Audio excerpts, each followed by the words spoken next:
Hello students, class 9th motion എന്ന ചാപ്റ്ററിലെ ന്യൂമറിക്കൽസാണ് നമ്മൾ ചെയ്തുകൊണ്ടിരിക്കുന്നത്. ക്വസ്റ്റ്യൻ നമ്പർ 10 ചെയ്യാം കേട്ടോ. Question number 10.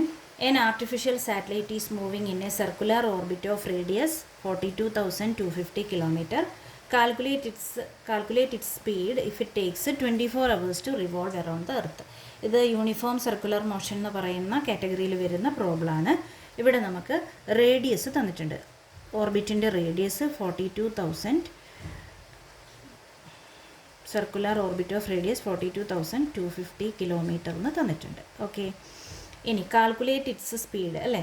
സർക്കുലർ മോഷൻ്റെ കേസിൽ സ്പീഡ് നമുക്കറിയാം. സ്പീഡിനുള്ള സാധാരണ general equation distance by time ആണ്. സർക്കുലർ മോഷൻ ആകുമ്പോൾ ഡിസ്റ്റൻസ് ട്രാവൽഡ് എത്ര വരും അല്ലേ, ഒരു തവണയുള്ള റൊട്ടേഷനുള്ള ഡിസ്റ്റൻസ് ട്രാവൽഡ് എത്രയാണ്, അതിൻ്റെ പെരിമീറ്ററാണ് അല്ലേ, ഇങ്ങനെയുള്ള സർക്കിളിൻ്റെ പെരിമീറ്റർ. അപ്പോൾ 2πr/t എന്നുള്ള ഇക്വേഷനാണ് നമ്മൾ ഉപയോഗിക്കേണ്ടത്. ഓക്കെ, ഇവിടെ നമുക്ക് ആൻസർ km/h എക്സ്പ്രസ് ചെയ്യാം. അതുകൊണ്ട് എന്ത് ചെയ്യേണ്ട, യൂണിറ്റ് കൺവേർട്ട് ചെയ്യണമെന്ന് നിർബന്ധമില്ല. കാരണം വലിയൊരു സ്പീഡായിരിക്കുമല്ലോ, അത് നമ്മൾ m/s ആക്കണമെന്ന് നിർബന്ധമില്ല. Okay, so equal to just substitution only 2 × പൈയുടെ വാല്യൂ സബ്സ്റ്റിറ്റ്യൂട്ട് ചെയ്യാം. 22/7 42,250 ഹോൾ ഡിവൈഡഡ് ബൈ നമ്മുടെ ടൈം എത്രയാണ്, ടൈം 24 hours ആണ്.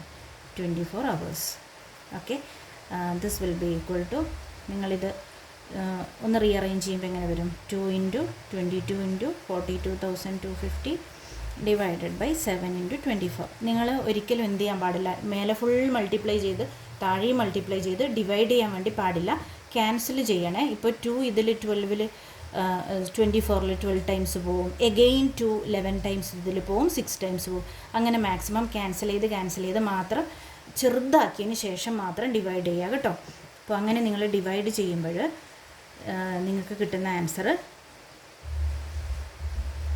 11,065 km/h എന്നായിരിക്കും. ഡെസിമൽ പോയിൻ്റ് ഞാൻ അവോയ്ഡ് ചെയ്തിട്ടുണ്ട്. 11,065 എന്നായിരിക്കും നിങ്ങളുടെ ആൻസർ. ഓക്കെ.